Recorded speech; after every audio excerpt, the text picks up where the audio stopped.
विपक्ष के आगे मोदी सरकार ने टेक दिए घुटने।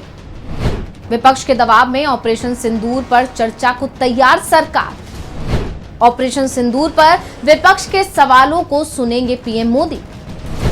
21 जुलाई से संसद का मानसून सत्र शुरू। संसद का मानसून सत्र की शुरुआत हो रही है। 21 जुलाई को मानसून सत्र की पहली बैठक है और इससे ठीक एक दिन पहले मोदी सरकार की तरफ से सर्वदलीय बैठक बुलाई गई थी और इस बैठक से पहले इंडिया गठबंधन ने भी एक बैठक बुलाई थी जो कि 19 जुलाई को बुलाई थी। दोनों ही बैठकों में ऑपरेशन सिंदूर को लेकर सबसे ज्यादा चर्चा हुई। इंडिया गठबंधन की बैठक में साफ कर दिया गया था कि पहलगाम हमला, ऑपरेशन सिंदूर और डोनाल्ड ट्रंप के सीज फायर को लेकर दिए जा रहे बयानों पर संसद में चर्चा कराई जानी चाहिए। विपक्ष के तेवरों के बाद सरकार बैकफुट पर दिख रही थी और इसका असर सरकार की तरफ से बुलाई गई सर्वदलीय बैठक में भी दिखाई दिया। वैसे आमतौर पर ऐसा देखा गया है कि सर्वदलीय बैठक की अध्यक्षता केंद्रीय मंत्री राजनाथ सिंह करते रहे हैं, लेकिन इस बार कुछ अलग था। इस बार सर्वदलीय बैठक की अध्यक्षता राजनाथ सिंह ने नहीं की, बल्कि उनकी जगह बीजेपी के अध्यक्ष जेपी नड्डा ने की। अब राजनाथ सिंह बैठक में मौजूद भी नहीं थे, ये बड़ी बात है। और बैठक में ये विपक्ष की एक डिमांड सरकार ने मान भी ली और वो डिमांड थी ऑपरेशन सिंदूर पर चर्चा की। ये चर्चा किस नियम के तहत होगी ये तय नहीं किया गया है, लेकिन ये जरूर माना जा रहा है कि लोकसभा में ये चर्चा नियम 193 और राज्यसभा में ये चर्चा 176 के तहत हो सकती है।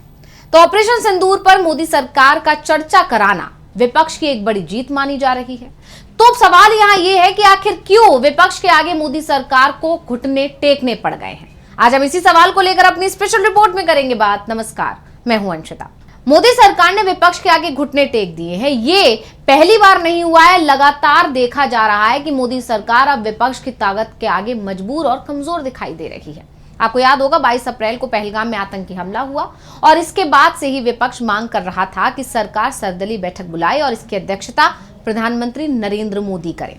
सरकार ने सर्वदलीय बैठक तो बुलाई, लेकिन पीएम की जगह राजनाथ सिंह, जो कि केंद्रीय रक्षा मंत्री हैं, उन्होंने बैठक की अध्यक्षता की। इसके बाद 6 और 7 मई को भारतीय सेना ने पाकिस्तान और पीओके में बने 9 आतंकी ठिकानों पर हमला किया था, जिसके चलते 4 दिन तक भारत और पाकिस्तान के बीच सैन्य टकराव चला। बाद में दोनों ही देशों के बीच सीज फायर हो गया, लेकिन इस सीज फायर का ऐलान अमेरिका के राष्ट्रपति डोनाल्ड ट्रंप की तरफ से किया गया और इसके चलते देश की जनता में तमाम सवाल उठ रहे हैं, जिसके चलते देश की जनता के मन में कई सवाल उठने लगे और वो सवाल थे कि क्या अब भारत और पाकिस्तान के बीच 1971 में जो शिमला समझौता हुआ था वो खत्म हो गया है। शिमला समझौता की बात करें तो शिमला समझौता पाकिस्तान की हार का प्रतीक भी माना जाता है, क्योंकि इस समझौते में साफ साफ कहा गया है कि भारत और पाकिस्तान अपने मुद्दों को आपसी बातचीत से हल करेंगे। इसमें किसी भी तीसरे की मध्यस्थता स्वीकार नहीं होगी, यानी किसी तीसरे की जरूरत नहीं है। तो पाकिस्तान तो पहले ही दिन से समझौते से बाहर निकलने की कोशिश करता रहा है, लेकिन भारत हर बार ये साफ करता रहा है कि वो पाकिस्तान से बातचीत जब भी करेगा तो बिना किसी मध्यस्थता के करेगा, आमने सामने करेगा। ऐसे में ट्रंप का बयान आना कि उन्होंने मध्यस्थता कराई, और वो भी एक बार ऐसा बयान नहीं आया, बल्कि ट्रंप ने ये बयान 2 दर्जन बार दिया। ऐसे में विपक्ष पीएम मोदी से ट्रंप के दावे का सच जानना चाहता है। लगातार विपक्ष कह रहा है कि अगर ट्रंप के दावों में सच्चाई नहीं है तो पीएम मोदी को सामने आकर ट्रंप के बयान को झुठलाना चाहिए, उनको करारा जवाब देना चाहिए। इसके अलावा विपक्ष ये भी पूछ रहा है कि पहलगाम की घटना और ऑपरेशन सिंदूर को लेकर जो सवाल हैं उसके जवाब पीएम मोदी कब देंगे। तो विपक्ष की तरफ से इसे लेकर पीएम की अध्यक्षता में एक सर्वदलीय बैठक की मांग की गई थी। आपको याद होगा संसद का विशेष सत्र बुलाने की भी इसमें डिमांड की गई थी, पर विपक्ष की एक भी मांग सरकार की तरफ से नहीं मानी गई थी। लेकिन संसद का मानसून सत्र बुलाना सरकार की मजबूरी है और यह भी साफ है कि विपक्ष जो मुद्दा 3 महीने से उठाए हुए है वो संसद सत्र में छोड़ेंगे नहीं। इसलिए मोदी सरकार को विपक्ष की डिमांड के आगे घुटने टेकने पड़े हैं। अब मानसून सत्र को लेकर सर्वदलीय बैठक के बाद संसदीय कार्य मंत्री किरण रिजिजू का बयान आया। क्या कुछ बोले हैं, पहले सुन लेते हैं। ये मैं कह रहा हूँ, मैं अभी घोषणा इसलिए नहीं कर सकता हूँ कि आज ऑपोजिशन पार्टीज का और रूलिंग अलायंस का भी जो डिमांड और जो इशू रखे हैं वो फिर बीएससी में ले जाएंगे। फिर राज्यसभा के चेयरमैन, लोकसभा स्पीकर के अध्यक्षता में बैठक होगी और वहां पे इसका फाइनल रूप दिया जाएगा और नोटिस जो देना होता है मेंबर्स का उसका तो मना नहीं कर सकते हैं। कोई भी चर्चा के लिए मांग करना ये सदस्यों का अधिकार है, तो उसमें हम मना नहीं कर सकते। तो किरण रिजिजू ने इस पूरे मामले में दो बातें साफ कर दी कि चर्चा होगी और नियमों के तहत होगी, लेकिन प्रधानमंत्री चर्चा की शुरुआत में, बीच में या फिर आखिर में बयान देंगे या नहीं देंगे, ये अभी तक तय नहीं है। वैसे विपक्ष तो अड़ा हुआ है कि प्रधानमंत्री को इस पूरे मामले में बयान देना ही चाहिए और सदन में होने वाली चर्चा का जवाब भी प्रधानमंत्री को ही देना चाहिए। लेकिन रिजिजू के बयान से ये साफ है कि पीएम मोदी संसद में मौजूद तो हो सकते हैं, लेकिन चर्चा में हिस्सा लेंगे या नहीं लेंगे ये अभी तय नहीं है। यानी चर्चा पर जवाब देने की जिम्मेदारी रक्षा मंत्री राजनाथ सिंह के हिस्से आ सकती है, क्योंकि इस बीच ये खबर भी सामने आ गई है कि प्रधानमंत्री 23 जुलाई को 2 देशों की यात्रा पर एक बार फिर रवाना हो रहे हैं। पीएम मोदी 2 दिन के ब्रिटेन दौरे पर जाएंगे और इसके साथ ही वो मालदीव की भी यात्रा करेंगे।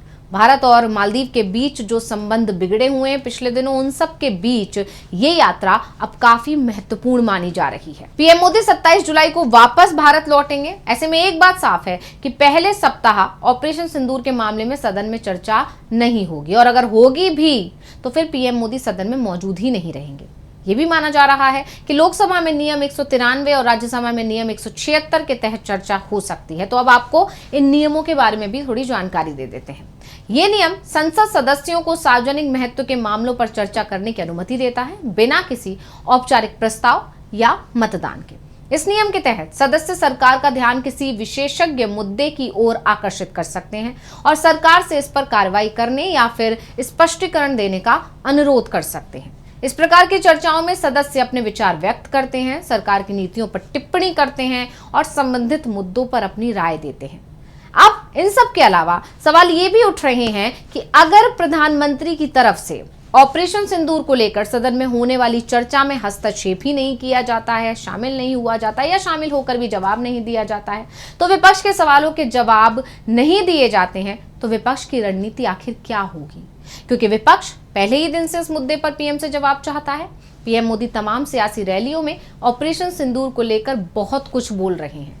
विपक्षी दलों का कहना है कि जो बातें पीएम मोदी सियासी मंचों से बोल रहे हैं, वो ही बात हम उनके मुख से सदन में सुनना चाहते हैं और ये भी जानना चाहते हैं कि जब भारतीय सेना पाकिस्तान पर भारी पड़ रही थी, उसे जबरदस्त नुकसान पहुंचा रही थी, तो किसके दबाव में अचानक सीजफायर घोषित कर दिया गया? पाकिस्तान को यह कहने का मौका क्यों दिया गया कि उसको जीत मिली है? भले ही दुनिया ने भी देखा कि पाकिस्तान को कितना जबरदस्त नुकसान पहुंचा था। अगर कुछ दिन और जंग चल जाती तो पाकिस्तान के हिस्से में एक बड़ी हार भारतीय सेना ने लिख दी होती। यानी पहलगाम से लेकर ऑपरेशन सिंदूर तक मोदी सरकार बुरी तरह से घिरी हुई है। सवालों की बौछार है मोदी सरकार पर। विपक्ष लगातार इस मुद्दे पर सरकार को घेर रहा है और इसके चलते अब मोदी सरकार चर्चा को तो तैयार हो गई है, लेकिन सरकार की नीयत पर अभी भी सवाल उठ रहे हैं।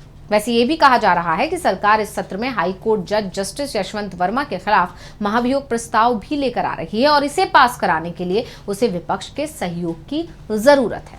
बिना विपक्ष की मदद से महाभियोग प्रस्ताव पास नहीं हो पाएगा और इसी के चलते मोदी सरकार ऑपरेशन सिंदूर पर चर्चा कराने के लिए तैयार हो गई है। अब चर्चा तो होगी, लेकिन चर्चा का निष्कर्ष क्या निकलेगा? क्या विपक्ष के सवालों के जवाब विपक्ष को मिल पाएंगे या फिर विपक्ष को कोई एक्शन लेना होगा? ये देखने वाली बात होगी। तो रिपोर्ट आपको कैसी लगी हमें कमेंट करके अपनी राय जरूर दीजिएगा। इसी के साथ मुझे दीजिए इजाजत। देखते रहिए डीवी लाइव। नमस्कार।